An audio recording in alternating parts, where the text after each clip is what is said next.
हे friends, welcome. इस video में हम क्या करेंगे, यूपीएससी का जो पेपर हुआ था 3 जून को, उसके जो है जीएस का जो पेपर है उसकी हम आंसर की डिस्कस करेंगे। एनालिसिस बहुत ज़्यादा नहीं करेंगे, हम सिर्फ अभी जो हम फोकस करेंगे वो सिर्फ हम क्या करेंगे कि सिर्फ जो आंसर की है उसी पर हम इस टाइम फोकस करेंगे। ओके, तो इस वीडियो को देख रहे होंगे तो आपकी धड़कनें जरूर से तेज हो रही होंगी, क्योंकि जिन लोगों ने सीरियसली तैयारी करी है और जिन लोगों ने सपना देखा है, तो अब उनके एक दिमाग में जहन में एक है ना कि जदोजहद चल रही होगी कि मेरा सिलेक्शन होगा नहीं होगा, मैं कहाँ पे हूँ कहाँ पे नहीं हूँ, इस तरह की। ठीक है, तो इस वीडियो को आप देख रहे होंगे तो धड़कनें तो तेज होनी है। पानी का गिलास प्लीज अपने साथ में रखें, ताकि बार बार जब भी आपका क्वेश्चन कोई अगर मान लो सही होता है तो आप जरूर से खुशी मनाएं, और जब अगर मान लो आपका क्वेश्चन बाय द वे किसी कारण से गलत हो रहा होता है तो आप क्या कीजिए कि पानी पी के अपना काम चलाइए। ठीक है, सिर्फ ये एक एग्जाम है, नेक्स्ट ऐसे बहुत सारे मौके मिलते रहते हैं जिनका इसमें सिलेक्शन हो रहा हो। अगर आप समझिए कि 50 से 60 क्वेश्चन जिनके सही हो रहे हैं, अगर आप इस रेंज में हैं तो आप डेफिनेटली क्या कर सकते हैं, तैयारी कर सकते हैं मेंस की, क्योंकि इतना ही कट ऑफ है ना हर बार जाता है यूपीएससी का, और इस बार भी इतना ही जाएगा कि पेपर कैसा भी हो, ना पेपर इजी होता है ना पेपर ना टफ होता है। यूपीएससी हमेशा एक जैसे पेपर निकालती है। यूपीएससी के जो कैंडिडेट्स होते हैं उनकी तैयारी इतनी बेहतरीन होती है कि हमेशा जो है वो कट ऑफ इतना ही जाता है। ठीक है ना, तो कट ऑफ इस बार भी यही रहेगा। ओके, क्योंकि एवरेज स्टूडेंट भी हैं वो भी एग्जाम देते हैं, जो टॉप क्वालिटीज वाले हैं जिनको आप समझिए कि जिनके टॉप 100 रैंक तक आती है, तो देखो वो तो वैसे भी इस कट ऑफ से कोई लेना देना नहीं होता उनका, तो ठीक है ना, क्योंकि उनका तो वैसे भी जो मार्क्स हैं वो लगभग है ना 80 के ऊपर चले जाते हैं। जिनके टॉप है ना जो 100 रैंक आएंगे ना उनके तो मार्क्स वैसे भी है ना 80 से प्लस चले जाते हैं, और हम लोग जो होते हैं एवरेज स्टूडेंट वो है ना इस रेंज में होते हैं। तो एवरेज स्टूडेंट हर बार एग्जाम देते हैं, ठीक है, तो वही लोग ये कट ऑफ डिसाइड करवाते हैं। तो कट ऑफ का गेम ही नहीं है, कट ऑफ हमेशा सेम रहती है, वही लगभग है जो 50 से 60 के बीच में जिसके क्वेश्चन सही है। ये क्वेश्चन की बात कर रहा हूँ मैं, मार्क्स की बात नहीं कर रहा हूँ।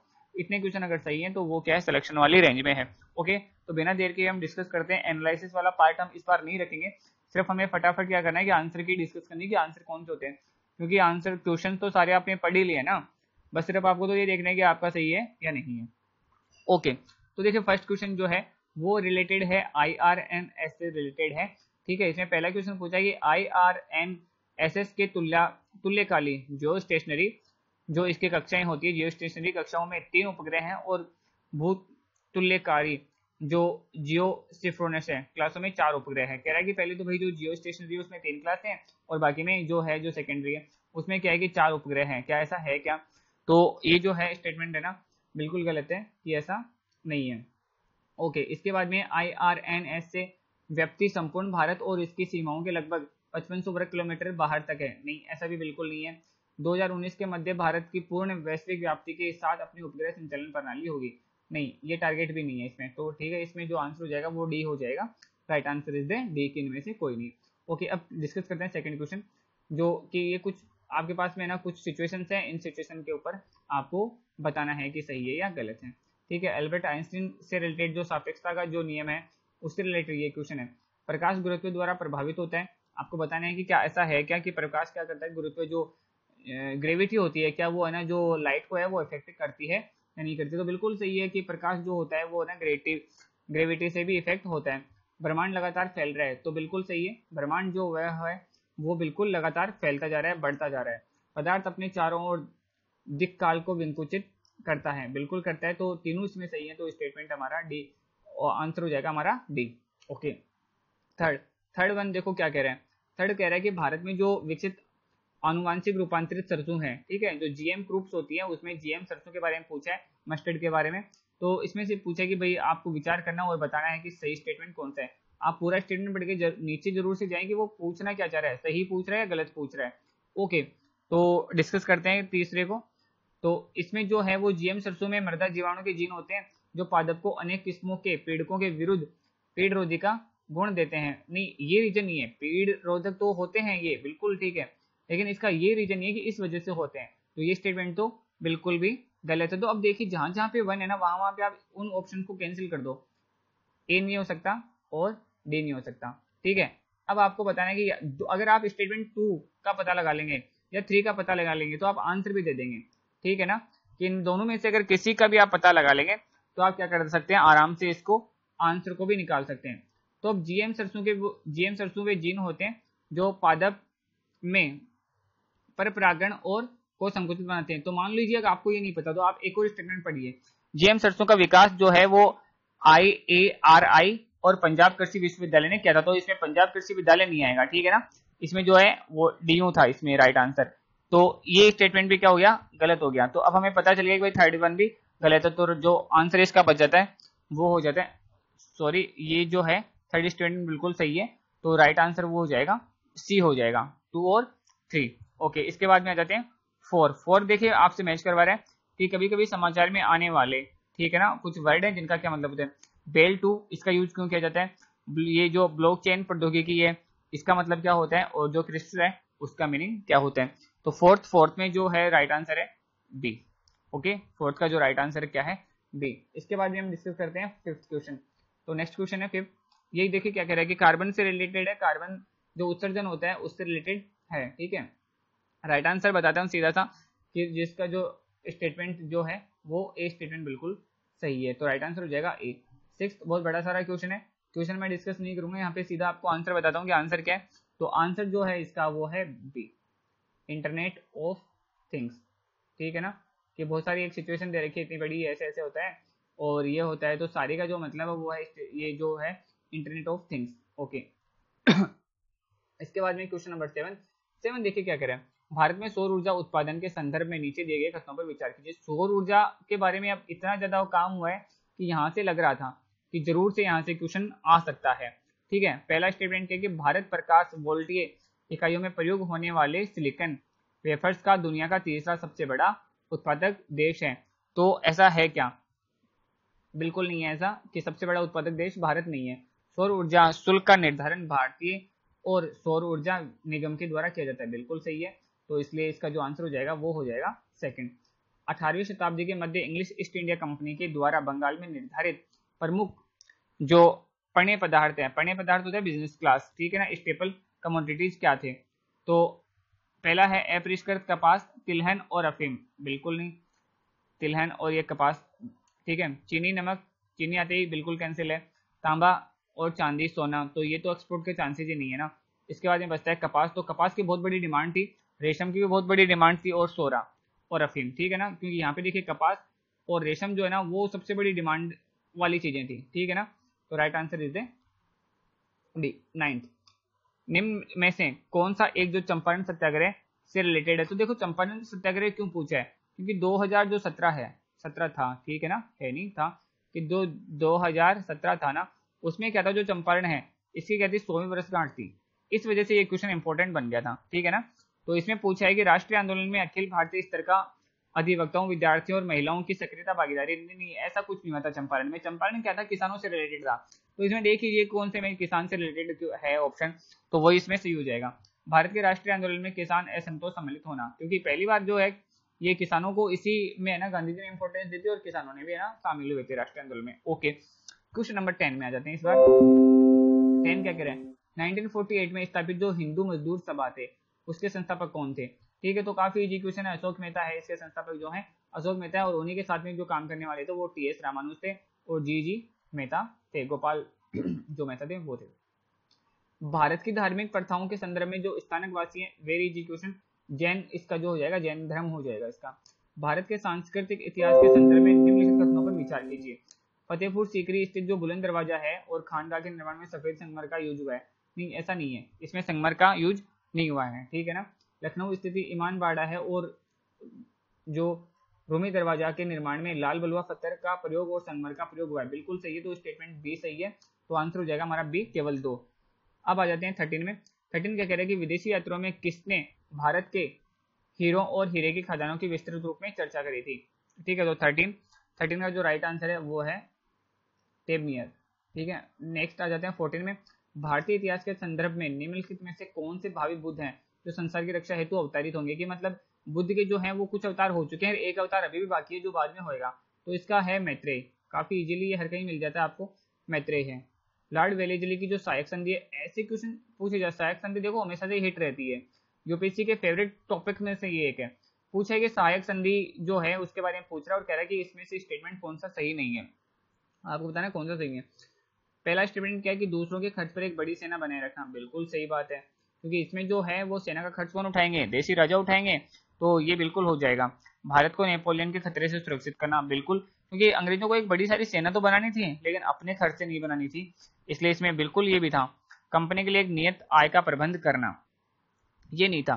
क्योंकि देसी राजा क्या करेंगे, भारत को जो जो है उनको कुछ बदले में कुछ नहीं देंगे, बल्कि बस वो सेना का खर्च उठाएंगे, ये था। भारतीय रियासतों के ऊपर ब्रिटिश सर्वोच्चता स्थापित करना, बिल्कुल सही है। ये पूछा था गलत कौन सा है, तो गलत कौन सा हो जाता है इसमें, 15 में सी गलत हो जाता है, तो आंसर हमारा हो जाएगा सी। अच्छा, इसका आंसर जो है वो होएगा सी, जिसको मैंने इसमें क्रॉस किया ना वो इसका आंसर तो वो है, लेकिन ये स्टेटमेंट तो सही थे और हमसे क्या पूछा था, गलत स्टेटमेंट कौन सा है। तो अब 15 के बाद में क्वेश्चन नंबर 16 डिस्कस करते हैं। देखिए 16 क्या कह रहा है कि जो पहली लोकसभा थी ना, उसमें विपक्ष का सबसे बड़ा जो राजनीतिक दल था वो स्वतंत्रता पार्टी था। नहीं, ऐसा नहीं है, स्वतंत्र पार्टी नहीं हो सकता। ओके, लोकसभा में नेता प्रतिपक्ष को सर्वप्रथम 1969 में इंट्रोड्यूस किया गया था, बिल्कुल सही स्टेटमेंट है, इसी दिन इंट्रोड्यूस किया गया था। लोकसभा में यदि किसी दल के न्यूनतम 75 सदस्य न हो तो नेता प्रतिपक्ष नहीं बन सकता। नहीं, ऐसा नहीं है, 10 सदस्य होने जरूरी होते हैं, ठीक है ना, कितने सदस्य हो, कम से कम 10 सदस्य हो, बस इतना इनफ है। तो ये स्टेटमेंट भी बिल्कुल गलत हो जाता है। तो हमारे पास में स्टेटमेंट जो निकल के जो सामने आ रहे हैं वो कौन सा है, ओनली थर्ड आ रहा है, ठीक है, ओनली सेकंड आ रहा है, sorry, only second is the correct, तो हमारा आंसर हो जाएगा बी। ओके, मरुस्थल क्षेत्रों में जो जल ह्रास को रोकने के लिए निम्नलिखित में से कौन से पर्ण रूपांतरण होते हैं, कि भाई मरुस्थल में जो वनस्पति होती है ना, वेजिटेशन जो होता है, उनमें कौन से चेंजेज होते हैं जिससे जल ह्रास रुक जाता है, यानी कि पानी की कमी होने से रुक जाती है। कठोर व मोमी पर्ण होते हैं, बिल्कुल कठोर होती है और उनकी जो संरचना होती है वो मोमी होती है कि लचीली सी होती है। लघु पर्ण, पत्ते बहुत छोटे होते हैं, मतलब बहुत ही छोटे पत्ते होते हैं, पर्ण की जगह कांटे, और कई जगह तो पर्ण पत्ते होते ही नहीं है बल्कि क्या होते हैं, कांटे, जैसे कैक्टस होती है, नागफनी होती है। अगर आप इनको देखोगे तो आपको ये तीनों क्वालिटीज है, उनमें तीनों क्वालिटीज मिल जाएगी आराम से। तो तीनों क्वालिटीज है तो इसका मतलब कि आंसर क्या हो जाएगा, D is the right answer. Okay, अब आ जाओ 18 में। देखो 18 क्या कह रहा है, 18 कह रहा है कि एनएसएसओ के 7वें चक्र द्वारा संचालित कृषक कुटुंब, ठीक है, किसानों के लिए इतना कुछ कर रहे हैं तो किसानों के बारे में तो क्वेश्चन देखो आना बनता ही था। आंकलन सर्वेक्षण के अनुसार निम्नलिखित कथनों पर विचार कीजिए। तो 18 जो है, 18 का राइट आंसर है वो है सी, 1 और 3 स्टेटमेंट सही है। राष्ट्रीय हरित प्राधिकरण एनजीटी, देखो जब से जो केजरीवाल के साथ जी में एक मुद्दा हुआ था, एनजीटी ने भी 3-4 डिसीजन भी बहुत अच्छे अच्छे दिए थे, तो 6 महीने से ये काफी चर्चा में चल रहा था एनजीटी, तो लग भी रहा था कि भाई एनजीटी से रिलेटेड क्वेश्चन जरूर से पूछेंगे। एनजीटी का गठन एक अधिनियम द्वारा हुआ है, जबकि सीपीसीबी का गठन सरकार के कार्यपालक आदेश से हुआ। नहीं, बिल्कुल ऐसा नहीं है, एनजीटी पर्यावरण न्याय उपलब्ध कराता है और उच्चतर न्यायालय के मुकदमों को बाहर, बिल्कुल सही है, जहाँ पे पहला स्टेटमेंट आपको यही पता चल जाएगा यहीं से कि एनजीटी का काम क्या है, पर्यावरण से रिलेटेड न्याय उपलब्ध कराना, तो बिल्कुल, तो ये स्टेटमेंट तो बिल्कुल सही हो गया। तो इसका आंसर हो जाएगा, राइट आंसर क्या है, बी, बी इसका राइट आंसर है, केवल जो है 19 में बी सही है। ओके, इसके बाद में हम आ जाते हैं क्वेश्चन नंबर 20 में। देखिए क्वेश्चन नंबर 20 क्या कहता है, तो ये है हमारे पास में क्वेश्चन नंबर 20, कह रहा है कि भारत में संसद किसी कानून विशेष को भारत के संविधान की 9वीं अनुसूची, अच्छा, तो देखिए 9वीं अनुसूची के बारे में क्वेश्चन पूछ सकता है, डाल सकती है, तो बिल्कुल सही है भाई, किसी भी आप है ना किसी कानून को 9वीं अनुसूची में डाल सकते हो, बिल्कुल डाल सकते हो यहाँ पे, तो ये तो कोई दिक्कत ही नहीं है। फिर क्या कह रहा है, 9वीं अनुसूची में डाले गए किसी कानून की वैधता का परीक्षण किसी न्यायालय द्वारा नहीं किया जा सकता और उसके ऊपर कोई निर्णय भी नहीं दिया जा सकता। कभी जब ये 9वीं अनुसूची जब इंट्रोड्यूस हुई थी, जब 9वीं अनुसूची इंट्रोड्यूस हुई थी ना, तो बिल्कुल ऐसा था कि 9वीं अनुसूची जो है वो इंट्रोड्यूस हुई थी 1951 में, ठीक है ना, उस टाइम पे बिल्कुल ऐसा था। लेकिन इसके बाद में जो है इसमें जो चेंजेस हुआ वो हुआ 1973 में। 1973 में डिसीजन दिया गया कि 9वीं अनुसूची के विषय पर भी क्या हो सकता है, सुप्रीम कोर्ट है वो जुडिशियल रिव्यू ले सकती है। तो स्टेटमेंट जो है वो सेकंड तो बिल्कुल गलत है, तो यहाँ पे केवल हमारे पास में आंसर क्या हो जाएगा, ए। 20 का आंसर क्या हो जाएगा, ओनली ए। ओके, नेक्स्ट है, नेक्स्ट पूछा है कि कभी कभी समाचार पत्रों में आने वाली व्यापारिक छूट दर, मर्चेंट डिस्काउंट रेट, पूछा है कि मर्चेंट डिस्काउंट रेट क्या होता है, तो देखिए सीधा सा क्वेश्चन है, मर्चेंट डिस्काउंट रेट क्या होता है। ओके, तो 21 का जो आंसर हो जाएगा वो हो जाएगा सी, यह बैंक द्वारा किसी व्यापारी पर अपने ग्राहकों को डेबिट कार्ड से भुगतान लेने पर लगाया जाने वाला शुल्क है। ओके, इसका नाम जरूर छूट है लेकिन ये छूट है नहीं। किसी देश के नाभिकीय पूर्तिकर्ता समूह के सदस्य बनने के क्या परिणाम हो सकते हैं, कि अगर आप जो है एटमिक जो है वो सप्लायर अगर बन गए तो फिर आपको फायदा क्या हो सकता है, ये पूछा 22। तो 22 का जो राइट आंसर है वो है इसकी पहुंच नवीनतम और सबसे कुशल परमाणु प्रौद्योगिकी तक हो सकती है, बिल्कुल हो सकती है, ये तो सही बात है। यह स्वयं नाभिकीय आयुध प्रसार संधि का सदस्य बन सकता है, नहीं, एनपीटी का सदस्य नहीं बनेगा, केवल स्टेटमेंट 1 सही है, तो इसमें आंसर हो जाएगा केवल एक। अप्रवासी नेक्स्ट है जो हमारे पास में क्वेश्चन है 23, अप्रवासी संस्थाओं द्वारा दी गई ऑनलाइन विज्ञापन सेवाओं पर भारत द्वारा 6% संस्करण कर लगाए जाने के निर्णय के संदर्भ में निम्नलिखित में से कौन सा कथन सही है। कि जो अभी जो रिसेंटली जो हुआ है, ये तो रिसेंटली करंट का क्वेश्चन है कि 6% जो संस्करण जो टैक्स लगा दिया गया था, तो उससे रिलेटेड जो है वो सही कौन सा है, ये इसमें पूछना चाह रहा है। तो 23, तो 23 का जो राइट आंसर है वो है ए, यह आयकर अधिनियम के भाग के रूप में लागू किया गया है, कि जो है ये इनकम टैक्स को रिलेटेड करके लगाया गया है। ओके, इसके बाद में हम क्वेश्चन नंबर डिस्कस करते हैं। तो क्वेश्चन नंबर इसके बाद में आ जाएगा हमारे पास में 23। क्वेश्चन नंबर 23 के बाद में आ जाता है क्वेश्चन नंबर 24। तो देखो 24 क्या कह रहा है, राजकोषीय घाटे से रिलेटेड क्वेश्चन है ये, कि जो FRBM है उससे है। तो देखिए होता भी है कि जब आर्थिक समीक्षा या बजट जब आता है तो राजकोषीय घाटा जो है वो राजकोषीय दायित्व जो रिलायबिलिटी है वो सबसे ज्यादा हाईलाइट में रहता है, कि इससे रिलेटेड क्वेश्चन पूछेंगे। तो ये काफी आसान सा क्वेश्चन है अगर किसी ने देखा हो तो, ठीक है। तो 24 का जो राइट ऑप्शन है वो स्टेटमेंट 1 बिल्कुल सही है, इसका आंसर भी हो जाएगा 1। इसके बाद में निम्नलिखित कथनों पर विचार कीजिए। पिछले 5 वर्षों में आयातित खाद्य तेलों की मात्रा खाद्य तेलों के घरेलू उत्पादन से अधिक है। कि हमने जो आयात किया है ना, वो जो उत्पादन किया है वो तो ज्यादा है, और जो आयात किया है वो उससे भी है ना उससे कम है। सरकार विशेष स्थिति के तौर पर किसी आयातित खाद्य तेल पर किसी प्रकार का सीमा शुल्क नहीं लगाती है, ऐसा कहा है। जो तेल है, खाद्य तेल है, उनके बारे में ये क्वेश्चन है। तो इसमें जो स्टेटमेंट 1 है ना वो तो बिल्कुल सही है, कि पिछले 5 वर्षों में जो आयातित खाद्य तेलों की मात्रा है खाद्य तेलों के घरेलू उत्पादन से अधिक रही है। कि हमने क्या किया कि आयात है ना हमने वो ज्यादा किया, जबकि हमारा उत्पादन क्या है, कम रहा है। ठीक है, स्टेटमेंट 1 सही है, तो बिल्कुल इसमें आंसर क्या हो जाएगा, 1 हो जाएगा। अब आ जाइए क्वेश्चन नंबर 26। उन्होंने मैजिनी, गैरिबोल्डी, शिवाजी तथा श्री कृष्ण की जीवनी लिखी है। वे अमेरिका के कुछ समय रहे और केंद्रीय सभा के सदस्य भी निर्वाचित हुए।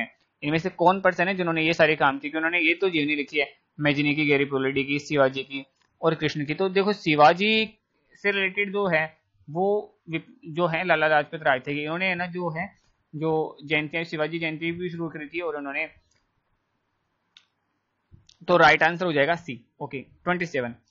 आधार कार्ड इतना ज्यादा हाईलाइट रहा था इन दिनों में कि आधार कार्ड पर काफी सारे जॉब भी बनने लग गए थे। तो आधार कार्ड से रिलेटेड तो क्वेश्चन देखो पूछे जाना स्वाभाविक था यहाँ पे। तो आधार कार्ड से रिलेटेड क्वेश्चन ये, आधार कार्ड का प्रयोग नागरिकता व अधिवास के प्रमाण पत्र के रूप में किया जा सकता है। किया जा सकता है क्या? तो नहीं, ऐसा कुछ नहीं है कि है ना अधिनियम के प्रमाण के रूप में नहीं है।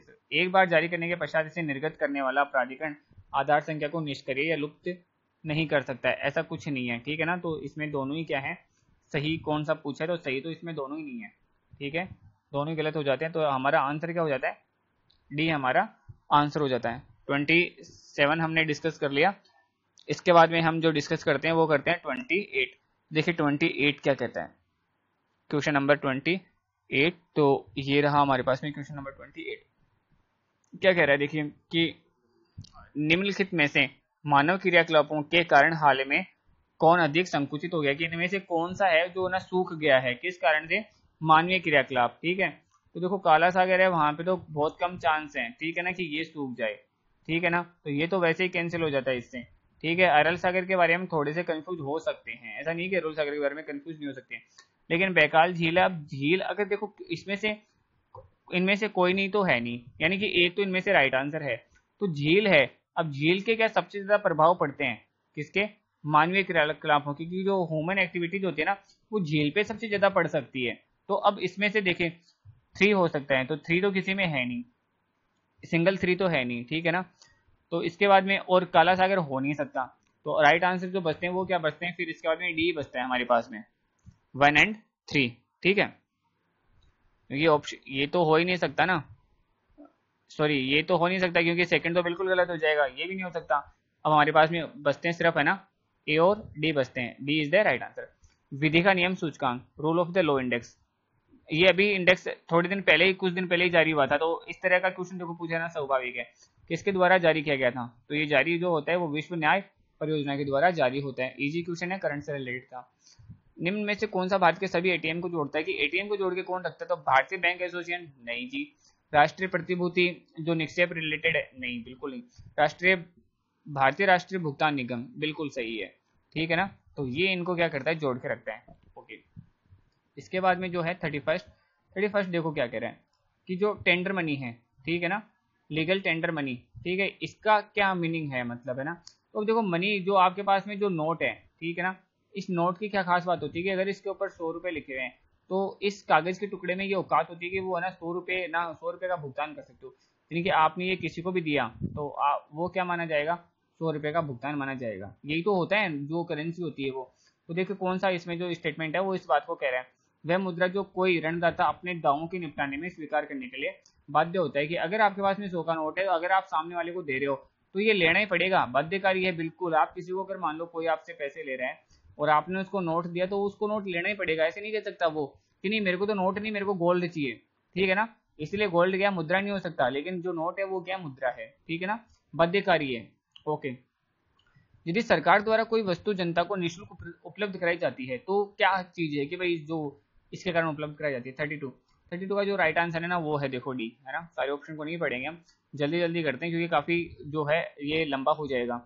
इसके बाद में निरपेक्ष तथा प्रति व्यक्ति वास्तविक जीएनपी की वृद्धि आर्थिक विकास की ऊंची दर का संकेत नहीं करती है। यदि किसी कौन सी सिचुएशन है जब है ना प्रति व्यक्ति आय तो बढ़ रही हो लेकिन उसके बाद भी हम क्या माने कि विकास की जो ऊंची दर है ना नहीं मानी जा सकती, ठीक है ना, जो डेवलपमेंट है ना वो नहीं माना जा सकता। कि ऐसा कब कौन सी सिचुएशन में ऐसा हो सकता है कि जीएनपी तो आपकी बढ़ रही है लेकिन आपको आर्थिक विकास की ऊंची दर का संकेत नहीं माना जा सकता, ठीक है। तो ऐसी कंडीशन देखो कौन सी बनती है।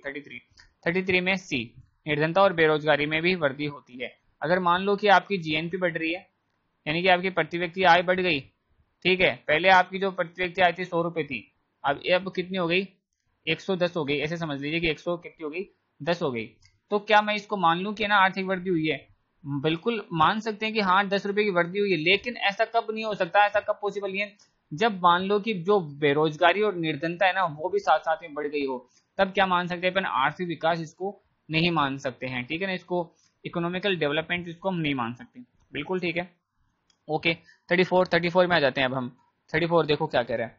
तो 34 है कि एक संकल्पना के रूप में मानव पूंजी निर्माण की बेहतर व्याख्या उस प्रक्रिया के रूप में की जाती है जिसके द्वारा, ठीक है ना, कि ऐसी सिचुएशन कौन सी जब है ना हम ऐसे माने कि मानव पूंजी निर्माण है ना बेहतरीन तरीके से हो रहा है। ओके, 34।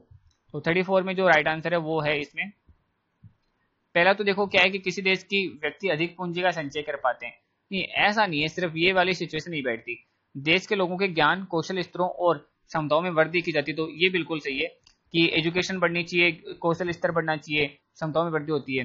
गोबर ये जो गोचर धन का संचय हो जाता है, ऐसा भी कुछ नहीं है, अगोचर धन का संचय हो जाता है, ठीक है, बिल्कुल सही है, ये स्टेटमेंट भी बिल्कुल सही है। तो इसका राइट आंसर जो हो जाएगा वो हो जाएगा सी। 34 का जो राइट आंसर है वो है सी। इसके बाद में आते हैं उच्च बचत वाली अर्थव्यवस्था होते भी किसी कारण पूंजी निर्माण महत्वपूर्ण उत्पादन वृद्धि में परिमाणगत नहीं होते। इकोनॉमी का क्वेश्चन है कि उच्च बचत होने के बाद में भी ऐसी कौन सी है जिसमें सेविंग तो बहुत ज्यादा हो रही है, पूंजी निर्माण महत्वपूर्ण उत्पादन वृद्धि में परिनिर्मित नहीं होता, किस कारण है ऐसा होता है। 35, तो देखो 35 को जो है वो है उच्च पूंजी उत्पाद अनुपात।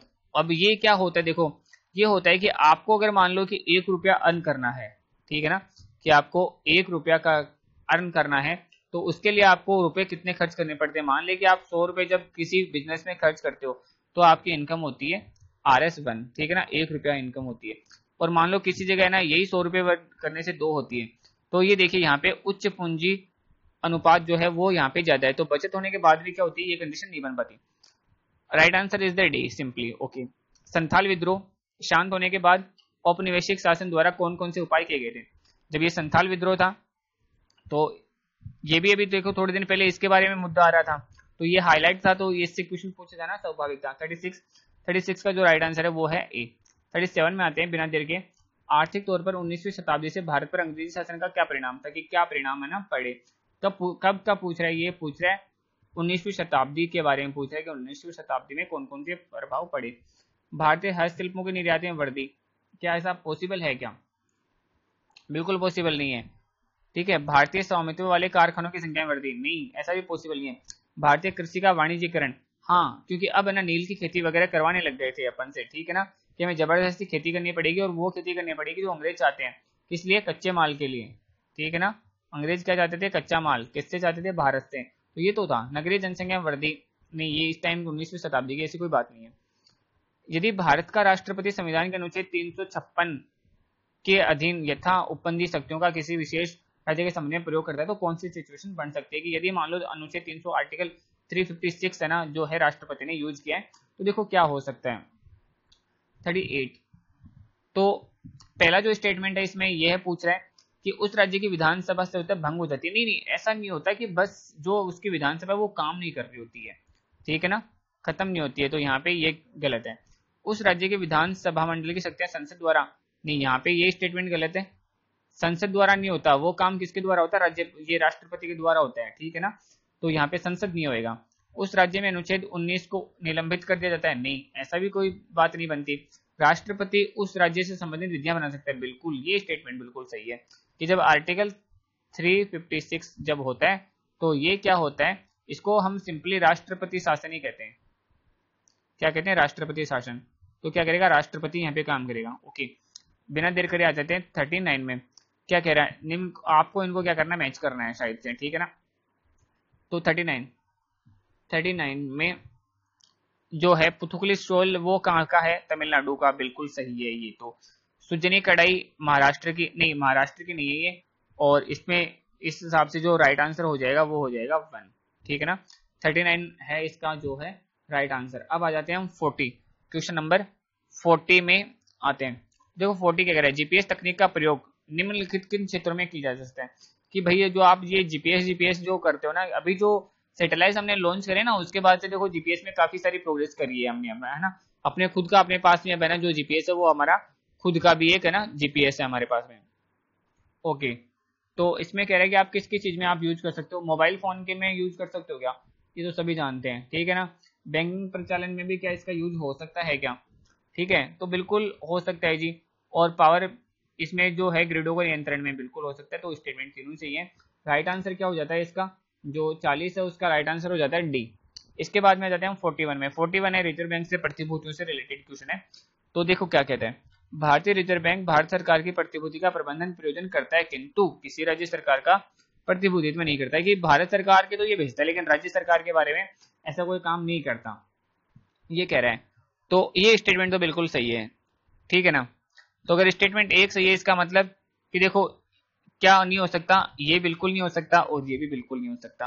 अगर हम अब पता लगा लें कि हमारे पास में स्टेटमेंट जो है 3, अगर केवल 3 का पता लगा ले हम कि सही है या नहीं है, तो हम क्या कर सकते हैं, फिर आंसर दे सकते हैं। अगर 3 गलत है तो ए हो जाएगा, अगर 3 भी सही है तो इसका मतलब क्या हो जाएगा, डी हो जाएगा। ओके, तो सीधे हम चलते हैं 3 स्टेटमेंट पे ही। सेकंड पे तो अपने को देखने की जरूरत ही नहीं है ना, क्योंकि देखो इस तरह से आंसर निकल आ जाता है कि 1 और 2 इसमें, 1 और 2 इसमें। अगर 3 गलत है तो ये हो जाएगा और अगर 3 सही है तो ये आंसर हो जाएगा। कोष पत्र ऑफर अपने सम्मूल्यन के बट्टे पर जारी किए जाते हैं, कि जो कोष पत्र किए जाते हैं ना वो अपने बट्टे पर जारी किए जाते हैं, बिल्कुल सही है। तो इसका राइट आंसर हो जाएगा डी। पृथ्वी का चुंबकीय क्षेत्र हर कुछ हजार सालों में उत्क्रमणित हुआ है, ठीक है, स्टेटमेंट बिल्कुल सही है। पृथ्वी जब 4000 मिलियन वर्षों से अधिक बनी तो इसमें ऑक्सीजन 54 थी और कार्बन डाइऑक्साइड थी वो बिल्कुल नहीं थी। नहीं ऐसा नहीं है यार, कार्बन डाइऑक्साइड भी जो CO2 भी थी ना वो भी थी। जब जीवित जीव पैदा हुए तो उन्होंने पृथ्वी के आरंभिक वायुमंडल को बदल दिया, बिल्कुल सही है, आज भी हम बदल ही रहे हैं इसको, तो ठीक है। तो इसमें जो स्टेटमेंट है 1 और 3 सही है, तो 1 और 3 अगर सही है तो हमारा आंसर हो जाएगा 42 में सी। ओके, अब आ जाते हैं 43 में। वालाकई पेटिया और है ना जो इंटरनल ब्लू का पद हाल ही में समाचार में उल्लेखित थे, किसके कारण थे ना, ठीक है। तो ये जो है वो है साइबर आक्रमण से रिलेटेड है, ठीक है ना, सी इज द राइट आंसर। भारतीय कृषि पे आ जाते हैं। भारतीय कृषि परिस्थितियों के संदर्भ में संरक्षण कृषि, वही संरक्षण कृषि है ना, वो चीज क्या है कि संकलन का महत्व बढ़ जाता है। क्यों बढ़ जाता है, कौन कौन सी संरक्षण कृषि के अंतर्गत आता है, ठीक है ना। अब इनमें से आपको बताना है कि जो ये संरक्षण कृषि है ना वो क्या होती है, कौन कौन से इसमें शामिल किए गए। एक धान्य कृषि पद्धति का परिहार, बिल्कुल सही है। न्यूनतम जोत को अपनाना, बिल्कुल सही है। बागानी कृषि, बागानी फलों के, बिल्कुल सही है। मृदा धरातल को ढकने के लिए फसल अवशिष्ट का उपयोग, नहीं ये नहीं है। स्थानीय एवं कालिक फसल उत्करण, बिल्कुल सही है। तो इसके हिसाब से जो राइट आंसर हो जाता है वो हो जाता है डी। 4 स्टेटमेंट इसमें गलत है, तो इसके कारण जो हमारा आंसर हो गया वो हो गया डी। इसके बाद में हम जो आगे बढ़ते हैं 45 क्वेश्चन की तरफ। देखो 45 क्वेश्चन क्या कहते हैं। 45 क्वेश्चन देखिए, 40 जो है 40 क्वेश्चन, इसके बाद में आ जाता है 45 क्वेश्चन। छठा व्यापार जो है, छठा विलोम है शब्द उत्पत्ति विवेचना के संदर्भ में समाचार पत्रों में प्रलेखित होता है। बड़े सारे स्टेटमेंट है, सारे स्टेटमेंट तो मैं नहीं पढ़ पाऊंगा, लेकिन आपको आंसर मैं बता सकता हूँ। इसका जो आंसर हो जाएगा ना, वो हो जाएगा डी। इसके बाद आ जाते हैं 46 में, निम्नलिखित में से किसने भारत के अंग्रेजी शिक्षा की नींव पढ़ी। भाई जो अंग्रेजी शिक्षा की नींव है ना, वो कब पढ़ी थी, ठीक है, तो ये आपको बताना है। 46 देखो 46 क्या कह रहे हैं, इसमें जो राइट आंसर है वो है बी है, ठीक है ना, केवल to general committee of public instruction. इससे 47 कौन सी एक कृत्रिम झील है, निम्न कौन सी एक कृत्रिम झील है 47, ठीक है, तो इसमें जो है वो है कोडाईकल जो है कोलेरू सबसे बड़ी, ये कोलेरू तो ताजे पानी की झील है, नैनीताल और ये सभी क्या है, ये सभी तो नेचुरल हैं, ठीक है ना, और ये जो है वो एक कृत्रिम है। प्रधानमंत्री कौशल विकास योजना में आ जाते हैं इस बार। तो 48 क्वेश्चन है, वो क्या कह रहे हैं, 48 क्वेश्चन राइट आंसर जो है इसका वो हो जाएगा सी। अब आ जाते हैं 49 question number 49 question.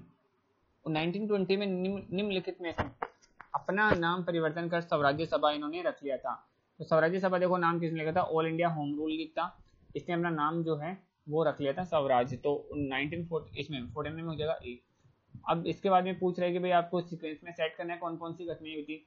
Swami Dayanand ने आर्य समाज की स्थापना करी, दीनबंधु ने ये जो नील दर्पण है वो लिखा, बंकिम चंद्र ने आनंद मठ कब लिखा, और सत्येंद्रनाथ टैगोर थे उन्होंने सिविल परीक्षा कब पास करी। तो इन सभी की हमको क्या बताना है, इनको बताना है कि भाई सबसे पहले कौन सी हुई थी। तो बंकिम चंद्र ने सबसे पहले क्या आनंद मठ लिख दिया था, ठीक है, तो right answer sorry right answer जो है इसका हो जाएगा सबसे पहले नील दर्पण लिखा था, ठीक है ना, बंकिम चंद्र ने आनंद मठ लिखा था, नील दर्पण पहले लिखा गया था, तो right answer is the B. Okay, तो ये देखिए दोस्तों हमने 1 से लेकर 50 तक के क्वेश्चन डिस्कस कर लिए। इसके बाद में जो है बाकी की जो रेस्ट ऑफ 50 क्वेश्चन है वो हम डिस्कस करेंगे दूसरे चैप्टर में, हमारे जो दूसरा वीडियो अपलोड होगा उसमें।